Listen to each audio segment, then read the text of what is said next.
Ok, minha gente, já de volta. E amanhã a gente vai estar falando aqui de um tema muito importante outra vez, que os fatos continuam acontecendo, tá? Daqui a pouco eu falo sobre isso.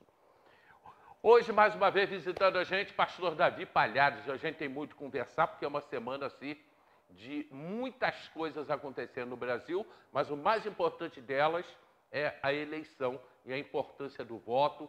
E muita gente fala assim, igreja não pode falar de política, política não pode se meter com igreja. Eu vejo diferente, até porque eu vejo a política na Bíblia sempre. Davi, bom dia, irmão. Hélio, bom dia a todos que estão aí assistindo o teu programa, pela internet, pela TV, pela RCA. É como se o povo que está dentro da igreja não fosse brasileiro, ou se não fosse... Verdade. Porque o direito é para todos, você é obrigado a votar. Você é obrigado a votar, mas você não pode falar. Quando a Constituição brasileira te garante o direito de falar, né? Tem direito de falar. Claro que você tem suas limitações, você tem a sua responsabilidade pelo que tu fala. Inclusive, nesse exato momento aqui, a gente tem que estar freando, sabendo o que vai falar, porque a gente pode prejudicar todo um sistema de trabalho de uma equipe que sempre prezou, como a TV Diário, os programas, sempre prezou, o teu programa, o Hélio Carracena, sempre prezou pela liberdade de expressão, mas, claro, cada um é responsável. Estou falando aqui, sou responsável por aquilo que eu falo. Né? Não estou aqui expressando o que você, programa Hélio Carracena, pensa, que pensamos diferente em algumas vezes, mas a gente tem que saber chegar, sentar na mesa da discórdia e achar um denominador comum. E o que nós estamos vendo hoje aí é que é sabido, né, que alguma parte da imprensa brasileira, esse pool de imprensa brasileira, quer eliminar, porque sabe que hoje o povo cristão, católicos, espíritas e evangélicos são a maioria no Brasil, pô. Todo mundo tem um direcionamento que busca na Bíblia, busca busca no Papa, busca ali no Pai, né, uma orientação. E os Mas pastores... é cristão. É cristão. Busca ali a orientação. E nós estamos ali, eu não estou ali para... Você pode assistir em qualquer um dos cultos onde eu estou presidindo os cultos, tanto eu quanto o pastor Márcio, a pastora Maria, que estão presidindo os cultos ali na nossa congregação, ali não temos direcionamento. Mas se a pessoa sair do lado de fora da igreja, vai ver meu carro, lá está adesivado. Mas é o meu carro, né? Tem a van da igreja lá, nem pode, mas também não tem nenhum adesivo, não tem nada que se refira à campanha política. Agora, nós estamos vendo uma situação muito difícil no Brasil, principalmente nesses últimos dias. Né? Eu ouço pessoas falando na rua, cara, estou doido que acabe esse negócio, porque lembra que eu trouxe aquela oração para você aqui? Eu tenho ela aqui? O primeiro ponto é que Deus fizesse pela população brasileira, eliminasse essa desunião, que virou partido A, B e C, que virou... Ela está aí contigo aí? Tá. Então, a primeira parte dela aqui, o primeiro ponto dela de oração aqui, ó, que foi iniciando no início do ano, foi pelo resgate da união do povo brasileiro. E vamos ver se isso começa a partir do dia 31, né? A unidade do povo brasileiro, porque está todo mundo muito dividido, pastores divididos, né? Claro, todo mundo tem a sua... Você olha e opta, né? Você olha, analisa e opta. Então, nós lá na igreja não fico indicando as pessoas. Quem vem me perguntar, pastor, como é que a gente faz? Olha, é esse ponto, esse ponto. Ah, o senhor está pedindo para mim votar em fulano? Não. Eu estou dizendo em quem dá para votar. Em quem dá para votar, em quem não dá para votar. Só isso.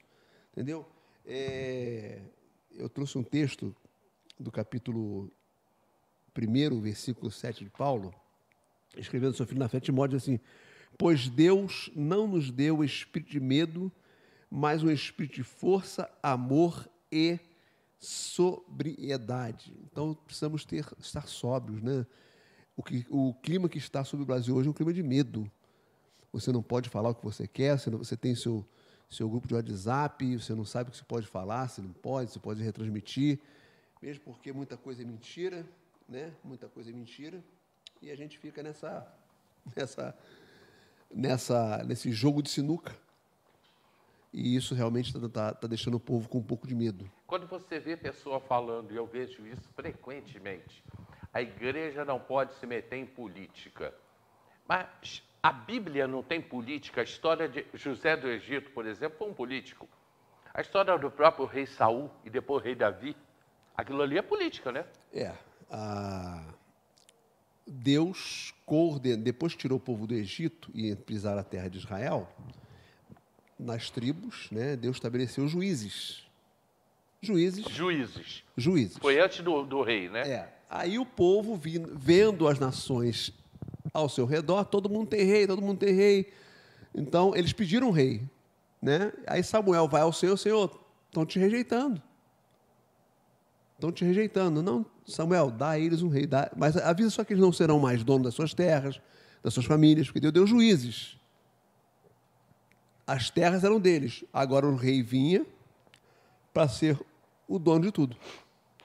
Das seus filhos. Então Deus alertou. Samuel, avisa para eles que eles agora não serão mais donos de nada. Né? E aí então Deus estabeleceu, mandou o povo escolheu Saul, escolheu de forma errada. Né? Saul foi um péssimo rei. Né? Aí Deus então agora, Deus olha, e está lá no capítulo, Paulo escreve assim, Deus, eu achei a Davi, eu encontrei Davi.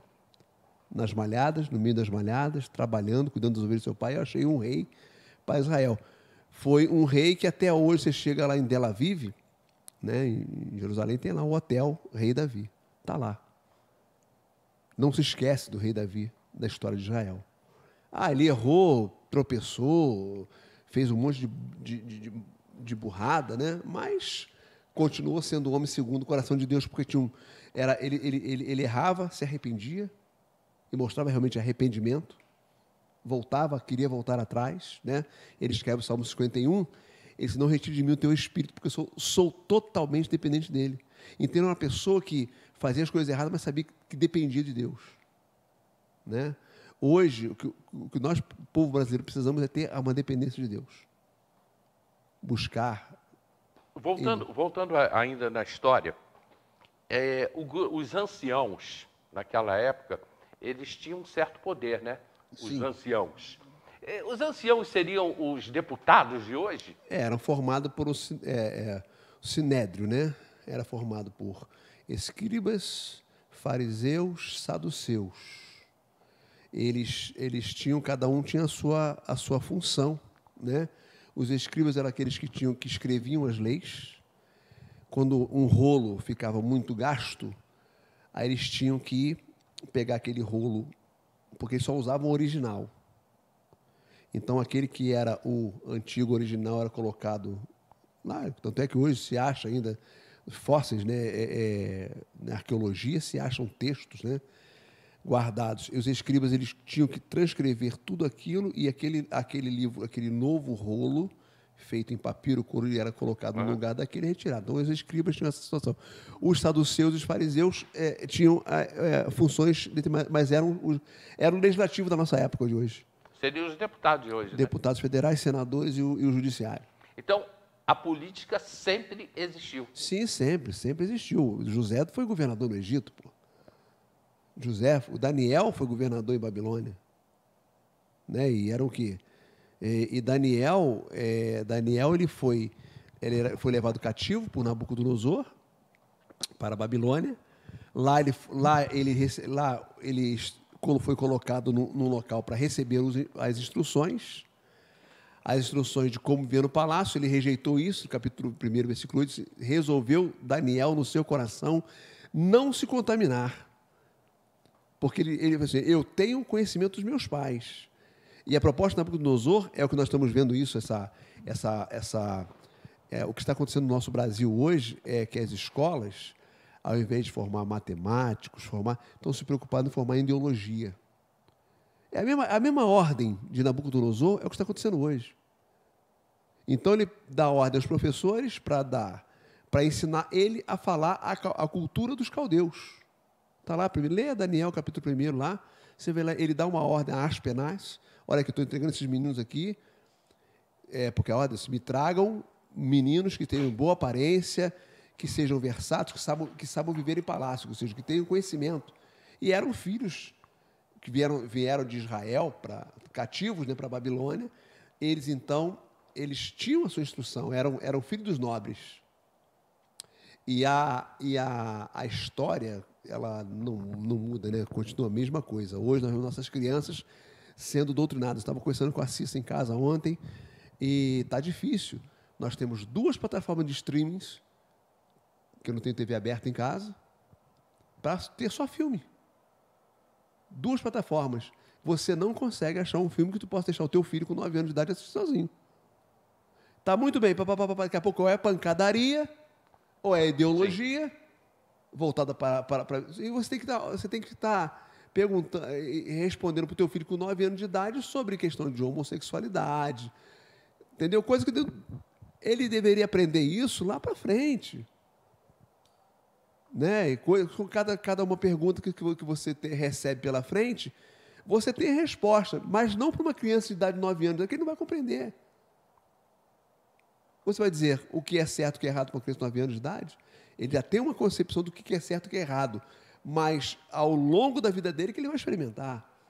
Né? Então, tá dando muito medo. É muito cedo para a criança. É muito cedo para uma criança. Né? É muito cedo para uma criança.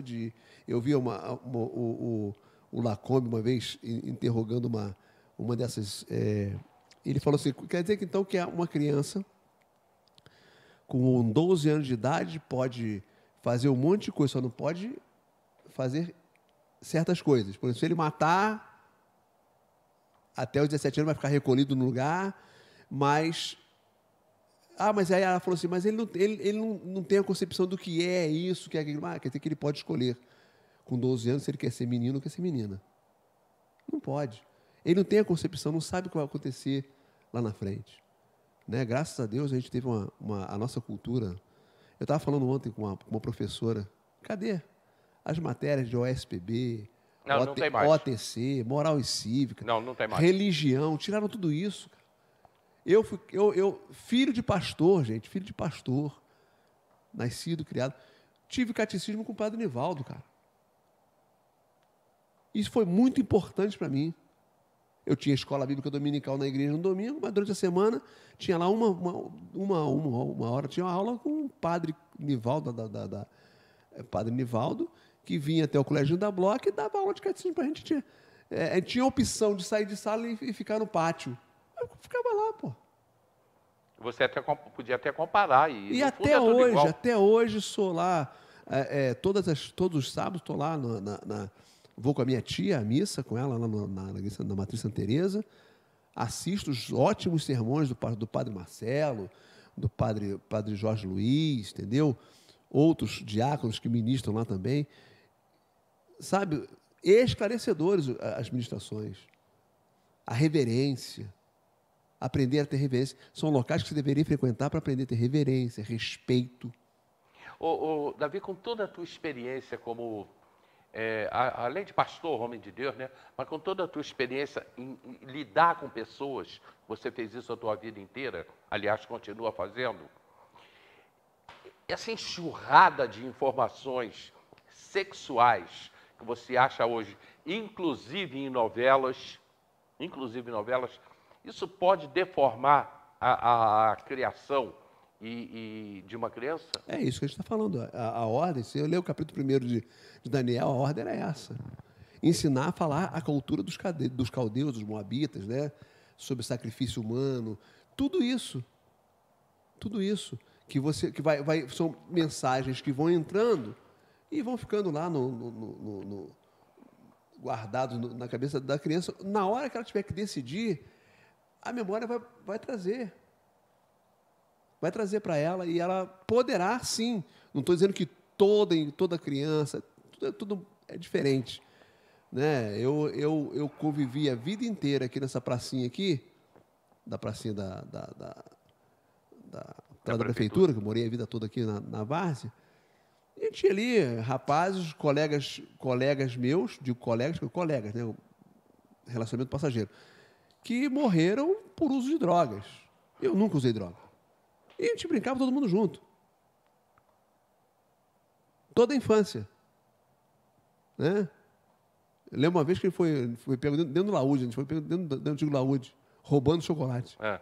Imagina, filho de pastor roubando chocolate. E nem precisava roubar chocolate. Mas todo mundo resolveu, vamos lá no Regina roubar chocolate? Alguns conseguiram sair, eu fui pego, não sabia, mas fui pego. E a pessoa que estava que cuidava lá da praça lá, me conhecia, criança, poxa, mas teu pai é pastor, me deu aquele sabão, me soltou. Isso vai aprendendo dessa forma. Mas o quê? O convívio. O convívio. E aí você tem o convívio. Você sai de casa hoje, você não pode deixar teu filho na frente da televisão. Pô. Tudo tem conteúdo sexual, violência. Entendeu? Então, aí você vê o que está acontecendo em Teresópolis, essa mancha de sangue voltando sobre a cidade de Teresópolis. Jovens com 18, 20 anos perdendo suas vidas prematuramente. No dia... Aliás, essa semana foi terrível. 4, né? 4. No dia da eleição, eu saí do alto, tinha muita gente ali em Araras, onde eu voto. Valéria foi votar na Tijuca. Ela levou muito tempo, mas conseguiu votar. E a gente aproveitou que estava próximo ao Meudon. Fomos almoçar no Meudon. Cheguei ali no Meudon para almoçar mais ou menos 1h30. Ali onde tem o shopping Meudon, Davi, eu fiquei assustado com que... Aliás, eu tenho um casal de amigos ali, a Simone e o Alex, são donos de uma padaria. E a gente conversou sobre isso também. Eu fiquei assustado de ver a quantidade... Tinham 3 carros parados com som ligado a toda altura no dia da eleição. Eles estavam bebendo uísque e energético. Isso na rua. E a gente via ali meninas de 12, 13, 14, 15 anos, naquele grupo ali. Isso, mas muitos ali na praça, onde tem em frente ao colégio do Meudon, no shopping. Está acontecendo muito em Teresópolis, tá? Inclusive, eu tenho visto, porque tem algumas pessoas, uma dessas jovenzinhas que era da igreja, que agora canta esses raps, né? E eles estão promovendo muito essas festas em bairros da cidade, Beiralinha, né? E ali, meu filho, você sabe o que rola ali dentro. Porque primeiro que as músicas são apologia às drogas, tá? E aí acontece, os pais não conseguem mais segurar, cara. Entendeu? Por isso que eu estou falando, nós como igreja precisamos estar mais nas ruas, nesses pontos, conversando, chamando para conversar esses jovens, esses adolescentes, né? Então, assim, temos que estar no meio com eles, não para recriminar, mas para tentar ajudá-los a ver de uma forma diferente. Né? O Salmo 121, Davi dá uma aula sobre isso, né? Ele fala, elevo meus olhos para os montes. O que ele está vendo? Os montes. Os montes. Mas ele dá a resposta no segundo, mas o meu socorro vem do Senhor que fez os céus e a terra. Aí ele começa a olhar para além dos montes. Ele começa a olhar o céu e ter uma visão da terra. Então nós temos que ensinar nossos jovens a fazer como Daniel, tomar uma decisão de nadar contra a maré. Está todo mundo indo. Todo mundo indo. Todo mundo indo, perdendo suas vidas prematuramente, quando não é pela força de doenças como a AIDS, né? Que nós sabemos que na maioria das suas vezes como é que se contrai a AIDS, né? Sexualidade prematura, tudo isso, uso de drogas, né? Trocas ali de seringas e não sei o que mais, que há uma proliferação das drogas, de doenças, certas doenças por conta disso, e jovens estão morrendo prematuramente. E isso é de causar muito medo e preocupação. Mas um texto que eu trouxe hoje foi esse texto de... E eu estava preparando para... Espera pelo Senhor, tem bom ânimo. É isso que nós temos que levar, essa palavra de ânimo. O que vai acontecer depois de 31? Está um medo muito grande pelas incertezas. Gente, Deus está acima de tudo. Ele não perdeu o controle. Independente. Mas nossos países ao nosso redor... Eu ia te falar isso. Está acontecendo coisas muito ruins, que está acontecendo na Nicarágua, Mas, gente, pelo amor de Deus, nós temos um país que já ganhou voz. E nós vamos conseguir vencer todas essas batalhas através da oração, né? Foi o que o Davi coloca aqui, dizendo assim: fortifique-se o teu coração, espera, pois, pelo Senhor. Se os teus olhos forem bons, todo o teu corpo será luminoso.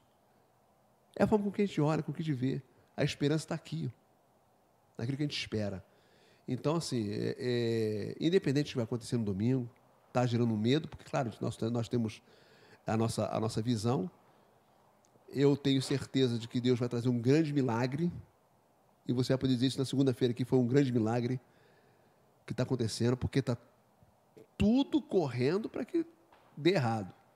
Mas o que eu quero dizer é que vamos ter ânimo, vamos lá comparecer lá na urna para poder votar, fazer o nosso compromisso, né? E orientar os seus jovens em casa, manter os olhares das suas crianças, porque todo esse... É o que eu estava falando. Falava ontem com uma jovem. Mas eles querem... Se fulano se eleger, vai liberar isso, liberar aquilo. Meu filho, isso já está liberado há muito tempo no coração dos nossos jovens. O que eles querem é só poder e dinheiro. Porque as escolas já têm lá os seus professores formando a cabeça das nossas crianças. As faculdades estão aí lotadas de pessoas com a filosofia marxista, entendeu? Disseminando direto os nossos jovens adolescentes. Então, já está lá plantado no coração deles. Nós temos que arrancar essas ervas daninhas. E isso não é com força, não é com violência. Porque a Bíblia fala que só quem pode convencer o homem do pecado, da injustiça, é o Espírito Santo. Então, nós temos que mostrar a luz e iluminar. Só isso. Há dias atrás me perguntaram, é tão fácil responder isso. Uma amiga minha, a gente conversando, ela perguntou por que eles vão sempre dentro das escolas e das universidades, e principalmente em cima dos jovens. Porque são jovens.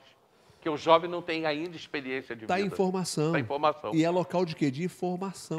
Né? Deveria ser local de informação para formação. Informar para formar.